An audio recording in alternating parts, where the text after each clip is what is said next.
بەڕێزان دووبارە سڵاوتان لەبێت. کاک شێخ هاوڕێ ئێمە لەوێدا پشومان وەرگرت باسمان لەوە کرد کە سەرهەڵدانی بزوتنەوەی حەقە لە گوندەوە لە ساڵانی 1920 جێگەی هەڵوەستە و پرسیارە بەوەی کە ئەو کات خەڵکی ئاینی تەنها خەریکی باسی سەرفیتە و زەکات بوون. بۆ نمونە شاعری گەورەی کورد مامۆستا قانع لە 58 بە مەلاکان ئەڵێ مێشکم پڕ بوو لە باسی سەرفیتە و زەکات، خوتبەیەکی ئیجتیماعیم پێ بڵێ بۆ ڕێنەجات. ینی گرنگی شێخ عەبدولکەریم لەوە بووە چۆن توانیوێتی لە گوندا کار لەسەر ریفۆرمی کۆمەڵایەتی بکە، کار لەسەر بەشداری سیاسی بکە. ینی ئەمە لە گوندەوە چۆن سەرچاوەی کرد؟ بەڵێ وەکو باسم کرد شێخ عەبدولکەریم با بڵێن چاکسازی کۆمەڵایەتی کردووە بە پاڵ دینەکەەوە، با بڵێن بە پاڵ تەریقەت و هەم دینی ئیسلامیشەوە لەبەرەوەی و پێشتر باسم کرد زانایەکی گەورە بووە، هەردووچی تێکەڵ کردووە، هەردووچی تێکەڵاو کردووە. بۆیە کۆمەڵێک خەڵک هەم لە مەلا و شێخ و دەرەبەگەکانیش دژی وەستاونەوە. ڕاستە جێی گومانە لە لادەیەکە با بڵێن شێخێکی تەریقەت و یا مەلایەک هەڵسێ چاکسازی کۆمەڵایەتی بکە بەو جۆرەی کە لە ناوچەکەیە ئەو کاتە نەبووە و سەرەتای چاکسازیش بووە با بڵێن لە ناوچەکەیە هەر لە ڕۆژهەڵاتی ناوەڕاست بەگشتی نەکرد لە کوردستانە با بڵێن ئەوە نامۆ بووە بۆ ناوچەکە، بۆ خەڵک نامۆ بووە. شێخ عەبدولکەریم نەک هەر بۆ خۆی خزمەکانیشی ئامادەی ئەوەیان تیا بووە بۆ چاکسازی کۆمەڵایەتی. بۆ نمونەیەکێک لەوانە حاجی شێخ عارفی سەرگەڵوو کە لە هەندێک شوێنە خەڵک گومان بوو ئەوە بە کە حاجی شێخ عارفی سەرگەڵوو یەکێک بێ لە دەستەی دامەزرێنە نارێری بستنەوەی حەقە، لەبەرەوە خەڵکی خوێندەوار بوون. ئەگەر ئەو کاتە خوێندنگاش نەبوو بێ با بڵێن مەکتەب نەبوو بێ، بەڵام خوێندنی ئاینی هەبووە لای مەلا و لە حوجرە خوێندویانە. بۆ نمونەیەکێک لە خەلیفەکانی شێخ عەبدولکەریم مامە ڕەزا بووە، کەسێکی خوێندەوار بووە، کەسێکی شارەزا بووە، یعنی ئەوە نەبووە بە لایەنی تەریقەتەکەەوە بە تەنیا بوو بێتە خەلیفەی شێخ عەبدولکەریم و بوو بێتە کەسێکی ڕۆشنبیری ناوچەکە و یا کەسێکی چاکسازی کۆمەڵایەتی. لەبەر ئەوە شێخ عەبدولکەریم دەوروبەرەکەشی کەسی خوێندەوار و کەسی ڕۆشنبیری تیا بووە، بای خۆیان لایەنی ڕۆشنبیری و خوێندەواریان باش بووە. ئەوەش فاکتەرێک بوو بۆ ئەوەی شێخ عەبدولکەریم بتوانێت ئەو ڕێگەیە بگرێتە بەر. بەڵام لەسەروی هەمویانەوە شێخ عەبدولکەریم هێزێکی زۆر باشی هەبووە لە ڕووی قەناعەتکردن بە جەماوەر. بۆ نمونە زۆربەی مەلاکانی کە بوونە مریدی ئەوەی من بزانم تا 45 بۆ 50 مەلا مریدی شێخ عەبدولکەریم بوون، بەشێکیان بوونە خەلیفەی شێخ عەبدولکەریمیش کە تەریقەتیان داوە. یەکێک لەوانە مەلا جەدیسی ڕێدار بووە کە ئەوە مەلایەکی گەورە بوو لە مەنتیقەی شوان لە ناوچەی شوان با بڵێن کەرکووک، خەلیفەی شێخ عەبدولکەریم بووە. مەلا سەلامی ترێخۆر خەلیفەی شێخ عەبدولکەریم بووە کە مەلایەکی گەورە بووە. گەیشتووەتە ئەوەی مەلا سەلام وای لێ هاتووە کە بۆ خۆی ببێتە بە شێخی تەریقەت و بیری لەوە کردوێتەوە جابوونەوە دروستکە لە شێخ عەبدولکەریم. یعنی خەڵکی ئاوای لە دەور بۆ شێخ عەبدولکەریم بۆیە توانیوێتی چاکسازی کۆمەڵایەتی بێنێتە ئاراوە و خەڵکانی دەوروبەرشی کە لی ترساون با بڵێن مەلاکان و شێخەکانی تر و دەرەبەگەکان و ئەو کاتەی ڕژێمی عێراقیش با بڵێن. باش بە هەر سەبارەت بە وشەی حەقا بە زەراوەی حەقا دەوترێت ئەم شەیە لە بەهاییەکانەوە وەرگیراوە، بڵێن جۆرێک نزیکی هەبوو لە بەتایبەت کاتی هاتنی شێخ محەممەد عەلی بابا بەهاییەکان بۆ ئەوێ پێم وابێ بۆ ماوەی 2 ساڵێک ماوەتەوە. ئەمە جێگەی پرسیار بووە، ئایا نزیکیەک لە بینی بەهاییەکان و بستنەوەی حەقا هەبووە؟ ئەوەی من زانیاریم هەبێت هیچ نزیکیەک نەبووە، لەبەر ئەوەی ماوەی با بڵێن بینی بەهاءوڵڵا و شێخ عەبدولکەریم 50 ساڵێکیان بینە، ینی دوو مێژووی جیاوازن، لەبەر ئەوە بەڵام خۆ حیزب ڕێکخراوەکانیش با بڵێن زۆر جار پەیڕەوەکانیان وەکو یەکە. ئەم خاڵێکی تایە لە پەیڕەوی حیزبێکی شوعیە، حیزبێکی کۆمۆنیستیە ویا لە ڕێبازەکانی تەریقەتە سەیرەکەی زیکرەکانیان زۆری یەکە. لەبەر ئەوەی هەمووی ناوی خوا و پاڕانەوە و دوعاکردنە. بەڵام سەردەمی بەها ئەوڵا و لەگەڵ شێخ عەبدولکەریمە زۆری بین بووە. ئەوە ناکاتەوەی هیچ علاقەیەکیان بەیەکەوە بێ، بەڵام خاڵەکانی کە شێخ عەبدولکەریم ئیشی لەسەر کردو با بڵێن وەکو حتا لە سۆفیا کەمپی کتون سۆفیەکان فەرموویەتی برایەکان یا برادەران وشەی براژ لە سەردەمی شێخ عەبدولکەریمە هاتووە، بەڵام مامەڕەزا زیاتر ڕوونتری کردوێتەوە بۆ خەڵکەکە با بڵێن چەند خاڵێکی کردوێتە بنەما. اینجا لەبەر ئەوەی من زانیاریم هەبێ لەگەڵی و بەپێی سەرچاوەکانیش کاتی شێخ عەبدولکەریم و بەهاوڵا کاتێکی زۆریان هەیە 50 ساڵێکە بێ و ئەویش کە هاتوۆتە سەرگەڵ و خۆی شاردۆتەوە لە ئەشکەوتێکە، خەڵکی کەم بینیوە، گوایە خەڵوە ئەکێشێ. ئەنجا سەردەمی شێخ عەبدولکەریم داوای هیچ شتێکی زیادەی نەکردو کە لە دینی ئیسلام لای دابێت. بۆ نمونە وەکو بڵێ من مەهدیم کە چەند ڕێبازێکی تر هەیە وا ئەڵێ وەکو بەهاوڵا و جەماعەتێکەی کە داوای پێغەمبەرێتی ئەکەن. لەبەر ئەوەی من بزانم هیچ ڕەبتێکیان هیچ پەیوەندییان بەیەکەوە نییە و هیچ بەرنامەیەکیان لە شێخ عەبدولکەریم لەوە وەرنەگیراوە. زۆر باشە کاک شێخ هاوڕێ، بۆچی مێژوو دەرکەوتەکانی بزوتنەوەی حەقا تا هەنوو کەش تا ئێستش کە ئێمە باسیەکەین بە شێوێکی شاراوە داخراو بوو، بۆچی ئەم بزوتنەوەی یەک پێویست نەناسراوە لە ناو خەڵکە، یاخود بڵێم کەمترین توێژینەوە و کەمترین کتێب و سەرچاوە ئاماژەی بە گرنگی ئەم بزوتنەوەی کردووە کە خاوەنی مێژوویەکی زیاد لە 80 ساڵی ڕیفۆرمی ئاینی و کۆمەڵایەتی و سیاسیە. من بە تەواوی جۆدی خۆم لە ماوەیە گەڕان بە دوای سەرچاوە جگە لە کتێبە بە پێزەکەی کاک مستەفای عەسکەری ئاوردانەوەیەک لە مێژووی بزوتنەوەی حەقا و لەگەڵ ئەو لێکۆڵینەوەی کاک ڕەوف محەممەد زوهدی کتێبێکی ئەو تۆم نەبینیەوە کە لەم دوایانە کە ئەم کتێبانە بەداخەوە هی سەردەمی هەشتاکانن، ئەم سەرچاوانە هی سەردەمی هەشتاکانن، هەرچەند لەم دوایە جێگەی باسەمێەوە بڵێم لەم دوایە مامۆستا هاوڕێ مەحموود قەرەنجوویی خوێندکاری ماستەر لە زانکۆی ئەسکەندەریە لە میسر کتێبێکی زۆر باشی لە سەر بزوتنەوەی حەقە و ڕنگدانەوەی لە میدیای کوردی و ڕاگەیاندنی کوردیا نووسیوە کە شانی دەستخۆشیە. جگە لەم سەرچاوانە و جگە لە توێژینەوەیشی کاک ئامانستەها ڕەزا شتیشی ئەوتۆ لەسەر ئەم مێژووی ئەم بزوتنەوەیانی ینی جۆرێک لە داخران و شاردنەوە هەیە لە مێژووە. هۆکاری ئەمە چی؟ ئایا ترس بووە لە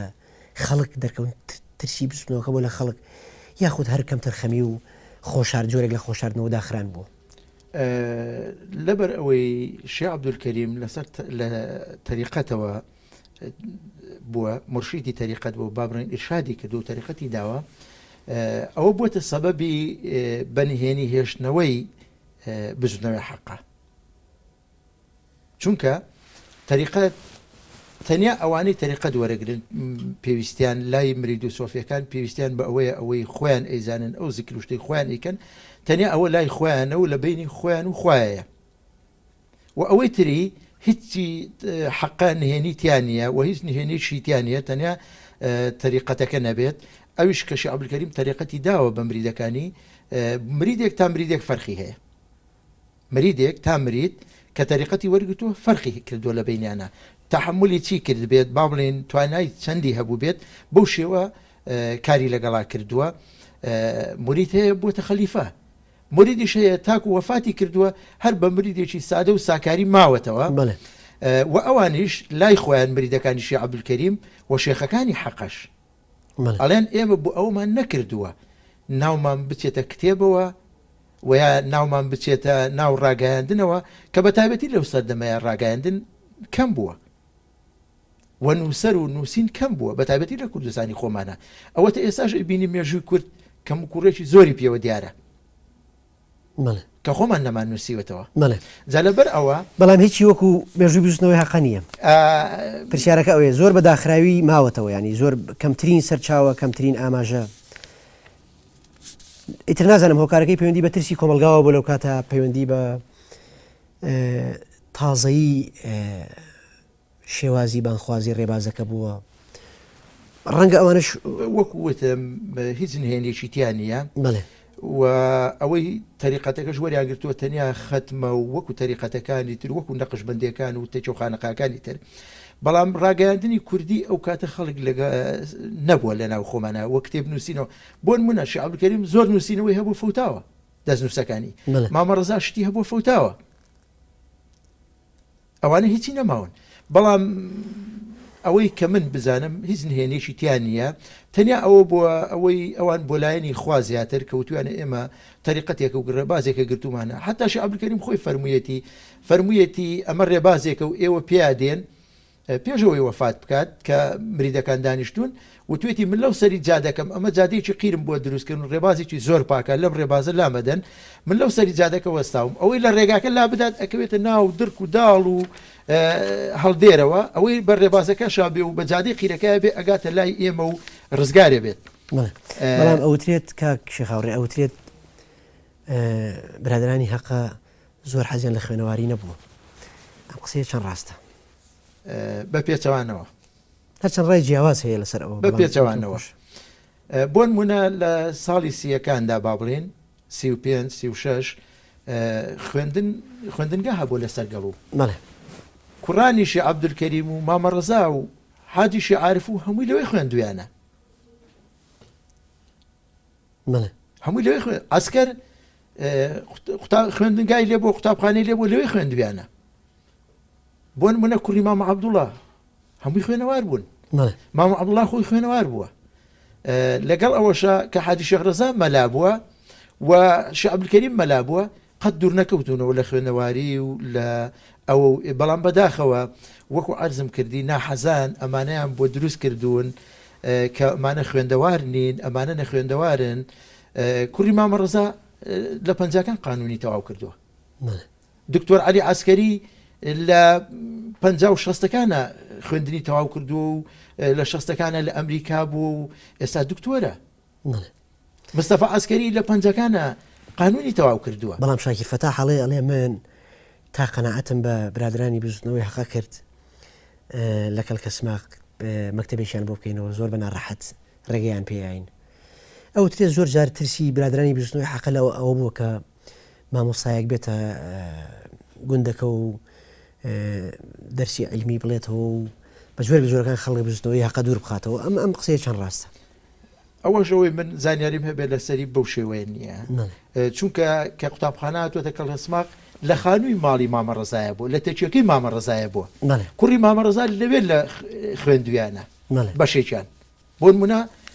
مامتەهای کوڕی مامە ڕەزا لەوێ خوێندوێتی باشە ئەگەر پێیان ناخۆش بێت خوێندن بێتە ئەوێت چۆن خانووی ئەدەنێ لەبەر ئەوە ئەمە هەمووی ناحەزان ئەمانیان دروست کردووە بۆ بزوتنەوەی حەقە لەبەر ئەوەی بزوتنەوەیەک بووە بزوتنەوەیکی کۆمەڵایەتی سیاسی بووە لەبەر ئەوە بەردەوام دژی وەستاونەوە بەردەوام پروپاگەندایان بۆ هەڵبەستووە تا گەشتوتە ئەوەی لە ساڵی 34 شێخ عەبدولکەریمیان گرتووە لەبەر ئەوە هەمووی قسەی ناحەزانە و قسەی ڕژێمەیەک لە دوای دیکەکانی شیتیا و دەستیان تیا بووە کە بەگرێ گیراوانی ڕژێم ئەمەیان بە بزوتنەوەیەکی نیشتیمانی زانیوە ڕزگاری خوازی زانیوە بە بزوتنەوەیکی پێشکەوت و خوازیان زانیوە بەردەوام خەڵکیان بۆ دروست کردو دژایەتی بکە جا هەم لە ڕووی نەخوێندەواریەوە هەم لە ڕووی لادان لە دینەوە شێخەکانی حەقە زۆریان گیراون بە زۆریان نەهامەتیان بەسەر هاتووە زۆر ڕێوڕەسم کراوە لە گرتنی ئەوانە لەبەر ئەوە ئەوەی کە پیان وتون هیچی وان نییە باشە تۆمەتگەلێکی زۆر بە دوای بزوتنەوەی حەقەوەیە دەوترێت هەر لە سەرەتاوە زانایانی ئاینی زۆر بە توندی دژایەتی شێخ عەبدولکەریمی شەدەڵیانە کرد بەوەی کە ئەم پیاوە لە شەرع لایە و لە دین لایە و جۆرێک لە ئیلحاد بڵاوەکاتەوە هەتا مەلاو زانای بەناوبانگ مەلا شەریفی ئۆمەرگەتی کە خەڵکی ناوچەی تەقتەقە ئەچێ بە خوشتنی شێخ عەبدولکەریمی شەدەڵە تا ئەو ڕادەیە نیگەرانە بن لێی بەڵام ئەوترێت کاتێکە ئەچێتە لای شێخ ئەناسێت ئەبێتە یەکێک لە مریدەکانی شێخ ئەو ڕووداوە چۆنە ئایا تا ئەو ڕادەیە خەڵک گومانی هەبوو لە بزوتنەوەکە و بەلادەر و بەنا شەرعی ئەزانین بەڵێ نەکەر مەلا ڕەشید ئەو مەلایەنی کە بوون بە مریدی شێخ عەبدولکەریم بەشێکی زۆریان بۆ نمونە مەلا ساڵح عەسکەری یەکێک بۆ لەوانەی کە بە هەمان شێوە چوو بۆ تاقیکردنەوەی شێخ عەبدولکەریم هەر لەوێ بە چەند سەعاتێک ئیتر تۆبەی کردو و لەسەر دەستی بۆتە مریدی شێخ عەبدولکەریم. مەلا سابیری سۆفی محەممەدی سلەیمانی کە لە گەورەدەی خوێندوێتی ئەوش بە هەمان شێوە کە باسییان کردو شێخ عەبدولکەریم لە دین لایدا و ئەمانە فەقێ بۆ لەوێ لە گەورەدێ لەگەڵ مەلا ساڵحی گەورەدەی و ئەمانە چون بۆ شەدەڵە بۆ تاقیکردنەوەی شێخ عەبدولکەریم. کاتێککە ئەسنەوێ و لایەمێننەوە و قسەی لەگەڵا ئەکەن و لەگەڵێ ئەدوێن هەمویان تۆباکەن لەسەر دەستی ئەو. خۆی ئەمە بەسە ئەم ڕووداوی تۆبەکردنی مەلاکان یا تەریقەت وەرگرتنی مەلاکان لەسەر دەستی شێخ عەبدولکەریم ئەمە بەڵگەی ڕوون و ئاشکرایە بۆ توێژەرەوەکان بۆ ئەو برادرانی ئەیانەوێت کە لە حەقە بگەن وەلەو پروپاگەندەیە بگەن کە بۆ حەقە دروست کراوە هەم لە سەردەمی شێخ عەبدولکەریم و هەم لە سەردەمی مامە ڕەزا شاد. کاک شێخ هاوڕێ ئەگەر بڕێک زیاتر لەسەر بارودۆخی یاخود لەسەر تێڕواندید و تێڕوانینی بزوتنەوەی حەقە لە نێو ئەو ڕێبازە ئاینیە هەڵوەستە بکەین، قسەی گرنگتر هەیە لەوە سەبارەت بەوەی کە بەشێکی زۆر لە حەقەکان بڕوایان بە نوێژ و ڕۆژۆگرتن و حەجکردن و فەریزە دینیەکان نەبوو. ئەم قسەیە تا چەند ڕاستە یاخود بڵێم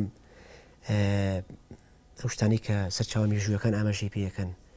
ئایا بەڕاستی ئەمان بڕوایان بە نوێژ و بە ڕۆژوگرتن و حەجکردن و جێبەجێکردنی فەریزەکان نەبووە یاخود پاساوی خۆیان هەبوو بۆ ئەم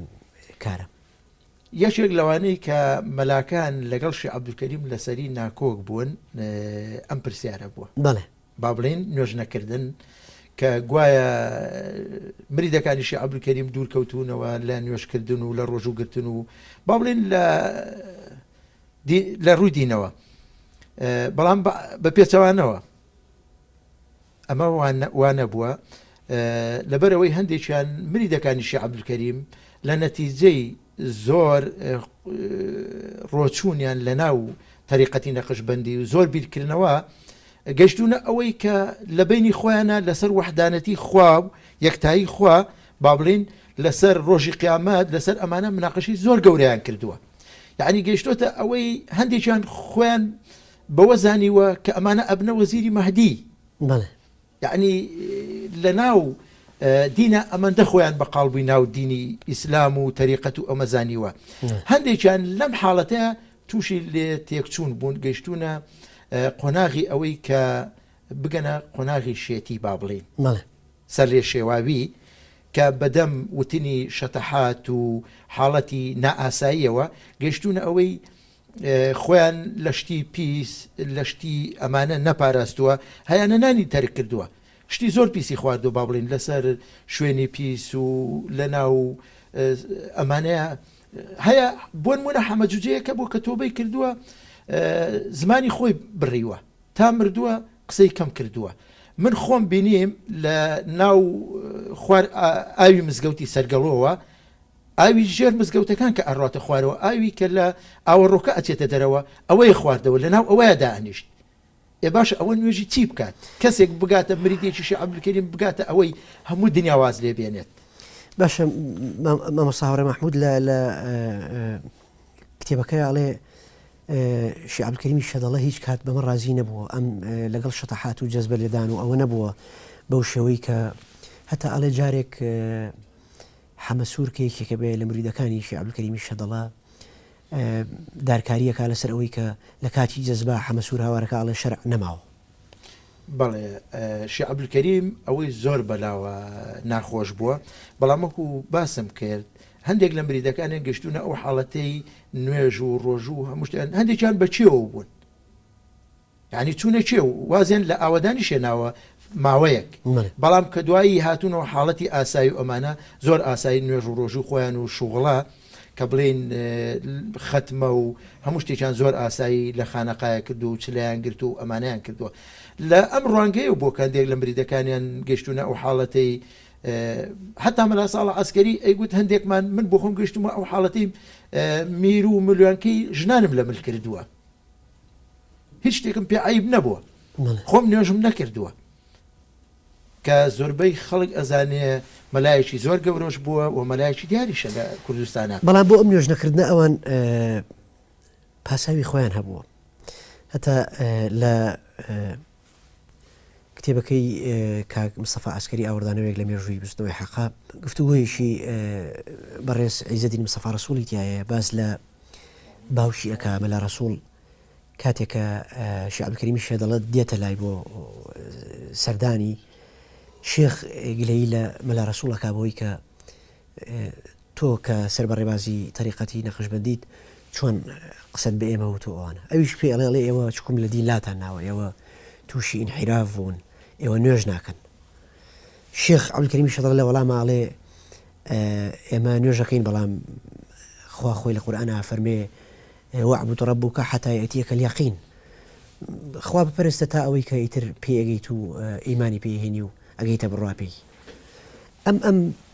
بۆ چوونەی بستنەوەی حەقە سەبارەت بە نوێژ نەکردن چۆن بووە؟ ئەمەی دیدارەکەی کە لەگەڵ مامۆستایە پرسیارەکەی کردووە ئەمە شێخ عەبدولکەریم نەبووە مامە ڕەزای برای بوو مامە ڕەزای برای بووە مامە ڕەزای برای بەڵام مامە ڕەزای هەر هەڵگری هەمان بەڵێ مامە ڕەزای برای شێخ عەبدولکەریم بووە وەکو باسم کرد کۆمەڵێک لە شێتەکان گەشتونەوە قەنەعەتی کە خۆیان بە وەزیر زانیوە لە ڕووی دینەوە بڵێن بەیانی محەممەدی مەهدی دێ ئەم وەزیری محەممەدی مادیە پێویستی بەوە نییە لەوە دەرچوو نوێش بکات گەشتۆتە یەقینی ئەوەی کە ئەم ئیتر تاو لەگەڵ خوایە خۆی و خوا ئیتصالیان بەیەکەوە هەیە پەیوەندیان با بڵێن بەیەکەوە هەیە ڕاستە و خوا ئەپەرستی و تاو ئیشی بە ئەوە نەماوە کە بڵێن نوێش بکار ڕۆژوو بکە هەندێکیان گەشتونە ئەم یەقینە لەو ڕوانگەیەوە خەڵکە پێی بتون وازیان هێناوە لە نوێژ و ڕۆژوو مامۆستاش کە ئەو پرسیاری کردو لەو ڕوانگەیەوە ئەو پرسیاری کردووە و مامە ڕەزاش ئەو ئاەتەی بۆ هێناوەتەوە کە فەرموویەتی گەشتونە یەقین و کە قەنەعەتمان کردو و ئێمە بۆیە نوێژ ناکەن خۆ مامە ڕەزا کە تووشی نەخۆشی شەلەلەکە بووە با بڵێن لەسەر بەرماڵ لە نوێژی بەیانە تووشی ئەوە بووە مامە ڕەزا پێشنوێژی کردو و جومعە و جەماعەتی بۆ خەڵکی دەیەکە و لە خانەقەکەیە کردو و لە مزگەوتەکەیە کردووە زۆربەی خەڵکان ڕویان لە و ڕێبازە کردو و لەژێر دەستی ئاغا و دەرەبەگ و ئەمانە و دەرچوون وەیە با بڵێ لە ڕووی ئاینیشەوە هەندێک خەڵک ئەچەوسایەوە ئێستاشی لەگەڵا بێت لە ڕووی ئاینی و خەڵک ئەچەوسێتەوە نەکە لە ڕووی ترەوە بەڵام ئێستاش ئێمە وەکو حەقا دژی چەوسانەوەی خەڵشین دژی چەوسانەوەی نەک هەر میلەتی خۆمان با بڵێن گەلی کورکە ئێمە لە کوردستانە ئەژین گەلەکەی خۆمان دژی چەوسانەوەی هەموو میلەتانین هەموو گەلانین و داوای ئاشتی یەکەین بۆ هەموو جیهان نەک هەر بۆ کوردستانی خۆمان و یا بۆ عێراق یا بۆ ڕۆژهەڵاتی ناوەڕاست نمونەی گەورەش ئەوەیە کە مامە ڕەزایەکان داریان هەڵگرتووە ینی چێکیان بەکار نێناوە تەنیا چێکیان لەو کاتەیە بەکارێناوە بۆ لە کات حاڵەتی نیشتیمان پەروەری و هاوکاریکردنی شارێزگاریکردن لە نیشتیمانەکەیان باشە دواتر ئەچینە سەر ئەو دار هەڵگرتنەی بزوتنەوەی حەقا ئێستا مێ بچوە سەر تەوەریکی گرنگ کە ئەویش ئەوەیە کە پاش دەرکەوتنی بزوتنەوەی حەقە و قەرەباڵغبوونی دەوری شێخ عەبدولکەریمی شێدەڵە و زۆربوونی هەوادار و لایەنگرانی ئینگلیس نوێنەری خۆی ئیدمۆنس ئەنێرێ بۆ لای شێخ عەبدولکەریمی شێدەڵە کە ئەو کات ئیدمۆنس نوێنەری وەزیری ناوخۆی عێراق بێت هاتنی ئەم پیاوە بەلای شێخ مەبەست چی بووە ئایا چی گفتوگۆ و جەدەلێک لە نێوانیان نادروست بووە هاتنی بۆ شەدەڵە ویستوێتی شێخ عەبدولکەریم بەلای خۆیان ڕابشۆشن بە پارە بێ بە هەرچی شتێک بێ کە بۆ ئەوەی شێخ عەبدولکەریم گومانی ئەویان لێ کردووە کە ئەمە ببێتە بزوتنەوەیەکی نیشتیمانی بزوتنەوەیەکی شۆڕژێڕی دواتر دژایەتی ئینگلیز بکات دواتر دژایەتی ئینگلیز بکە ویا دژایەتی ڕژێمی عێراق بکات بەڵێ کە ئەویش بەڵام شێخ عەبدولکەریم ئەوەی نەویستووە هەموو پارە و سەروەتی ڕەت کردوێتەوە تەنیا وتوێتی ئێمە بەبەستمان ڕێبازی خوایە و ئێمە خزمەتی میلەتەکەی خۆمانەکەین و ئێمە جوتیارین لە ماڵی خۆماندانی شوین خزمەتی ئەم خەڵکاکەین بەڵام ئەو جوتیارەکەی دوو لایەنی هەبووە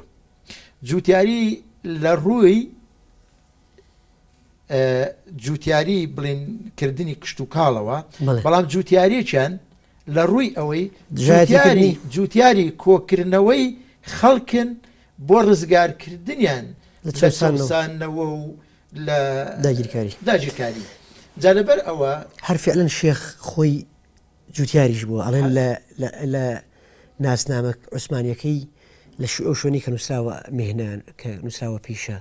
نووسراوە فەلاح ینی شێخ بۆ خۆی فەلاح بووە شێخ بۆ خۆی بەدەستی خۆی کاری کرد بەڵێ بەدەستی خۆی کاری باشە ئیدمۆنس مامۆستا ڕەوف محەممەد زۆدی لە لێکۆڵینەوەکەیە ئاماژەی بەوە کردووە کە هاتنی ئەم پیاوە مەرامی سیاسی لە پشتەوە بووە مەبەز لەوە بووە کە مرید و منسوب و هەوادار و لایەنگرانی شێخ لە دەوری شێخ دوور بخاتەوە هەتا ئەو ئاماژەبەوەکە لە لێکۆڵینەوەکەیە زۆربەی ئەو تۆمەتبارکردن و تەشهیر و ناوزڕان و ناشرینکردنی بزنەوەی حەقا لەسەر دەستی برادرانی ئینگلیز و ئیدمۆنزا بووە بەوەی کە پۆلیسیان ناردوێتە سەرگەڵ و لەوێ راپۆرتیان ناردێتەوە بۆ ئیدمۆنس لەم بارەیەوە ئێوە چێڵێن بەڵێ ئەدمۆنس کە هاتوۆتە با بڵێن لای شێخ عەبدولکەریم و شێخ عەبدولکەریم بە پیرداواکەیەوە نەچووە ئەو چی بۆ بکرێت ئەی کات دژی شێخ عەبدولکەریم و هەوادارانی شێخ عەبدولکەریم و سۆفی مریدانی شێخ عەبدولکەریم و دژی ڕێبازەکەشی لەبەر ئەوە بەرنامەیەکی تایبەتیان بەرامبەر بە شێخ عەبدولکەریم هەبووە بۆ نمونە ئەویان بۆ هەڵبەستن کە گوایە جەماعەتی شێخ عەبدولکەریم سۆفی مریدیەکانی و شێخانی تەریقەتەکەی با بڵێن ڕێبازەکەی لە سەرگەڵ و چوونە حەوزەوە و پۆلیسی سەرگەڵ و ئاگاداری بووە و ئافرەت و پیاوبەیەکەوە خوشک و با بڵێن برابەیەکە و چوونە حەوزەوە و سەجیشیان بردووە لەگەڵ خۆیانە باشە من هەر لە خۆیانە پرسم ئایا لەو سەردەمەیە نەک لە کوردستان لە گوندێکی وەکو سەرگەڵ و با بڵێن سەرگەڕ و پێشکەوتتری گوند بوو ئەو کاتە کە پۆلیسی هەبوو کە دوکانی هەبوو بازاڕیشی لێ بووە حتا چێشخانەی لێ بووە قوتابخانەی لێ بووە ئایا لە عێراق لە شارە گەورەکانە مەلەوانگەی وا هەبووە ژن و پیاو بەیەکەوە بچێتە ئەو مەلەوانگەیە و سەجش لەگەڵ خۆیان بەرێت شتیوان نەبووە بەڵام ئەمە یەکێکە لە پروپاگەندەکانی کە ئینگلیز بۆی هەڵبەستن کە دەستی ئەدمۆنزی تیا بووە دەوترێت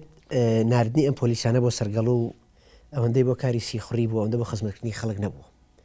چونکە ئەوترێت سەرگەڵوویەکێک بۆ لە گوندانی کە گوندێکی زۆر هەیە من خەڵکێکی زۆر باش کەمترین ئاژاویتیانە بووە هەتا ئەو فەرمە بەرە میریانی کە لەوێ ژیاون ئەی ژیارنەوەڵێن ئێمە بە درێژای ئەو ماوەی کە لێوە بووین هیچ کێشەیەکمان نەبینی لە بینی خەڵکە هیچ کات پۆلیس ڕۆڵی نەبوو لەوێ بەڵام ئەوتری ئەم پۆلیسانە راپۆرتیان بۆ ئیدمۆنس ناردێتەوە لە یەکێک لە راپۆرتەکانە ئیدمۆنس خۆی لە کتێبەکەی ئاباسیەکە کتێبی کورد و تورک و عەرەب کە جەرجیس فەتحوڵڵا وەریژێڕاوە